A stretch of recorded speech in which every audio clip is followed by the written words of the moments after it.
Here's the fact. Over 81% of company data breaches occur due to poor passwords.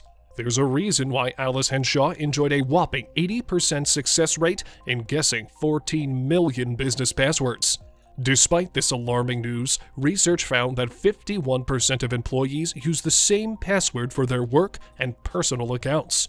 But here's the good news. Multi-factor authentication can block over 99% of account compromise attacks, blocking malicious actors from moving past the barrier. A quick glance at multi-factor authentication.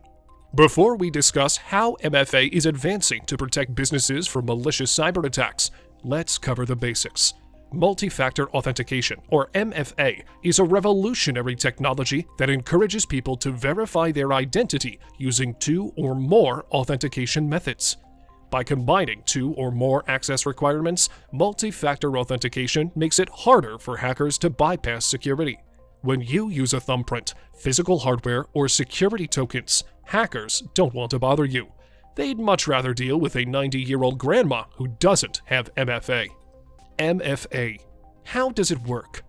Think of MFA as a second layer of security. If we were in medieval England and you were a king, your castle would have an outer wall and an unbreachable inner wall to protect your kingdom. Even if an army breaches the outer wall, the inner wall keeps you safe. Types of MFA. There are numerous methods for multi-factor authentication, and the list is ever growing. Here, we'll explore the two most common types. Biometric verification.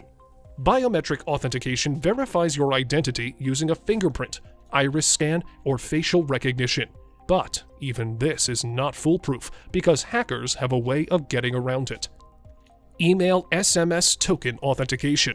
Email or SMS token authentication involves validating user access by entering a code sent by the application via email, SMS, or a code generated directly in an authenticator application. Token authentication is not foolproof either. That's why you need a combination of MFA protocols to protect yourself. The evolution of MFA. Multi-factor authentication is a sophisticated version of two-factor authentication, and its story began in the 1990s. The beginning, from 1990s to 2000s. While the origins of 2FA are up for debate, most people agree it was invented in the late 1990s and caught on in the mid-2000s. As technology expanded, new generations started integrating two-factor authentication solutions to secure their online accounts.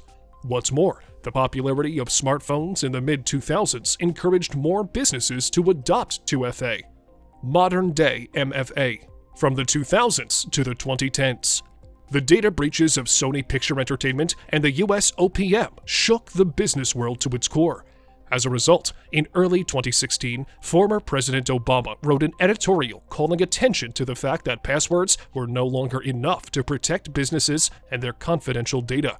As a result, the former president kickstarted a new campaign, accelerating the advancement of multi-factor authentication and encouraging users to secure their accounts. Next-gen MFA, from the 2010s and onwards. Today's cutting-edge multi-factor authentication combines multiple elements, including knowledge, possession, inheritance, and location, to verify a person's identity. With multiple factors of authentication, this innovative technology makes it tricky for cybercriminals to slip past the gaps undetected. In the future, we could see AI-powered biometric authentication systems that ease the burden on users by detecting your identity with ease. Risks and challenges of using multi-factor authentication. While multi-factor authentication is a fantastic way to enhance your business and personal security, it's not a silver bullet. For instance, cybercriminals can use malware attacks to intercept and uncover the authentication code of an SMS, resulting in massive data and financial losses.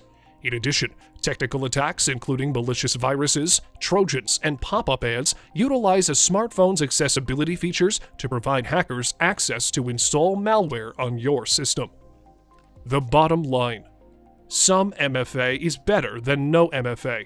No matter which MFA method you choose, remember to enable it for your business and personal accounts and protect yourself from hacker attacks.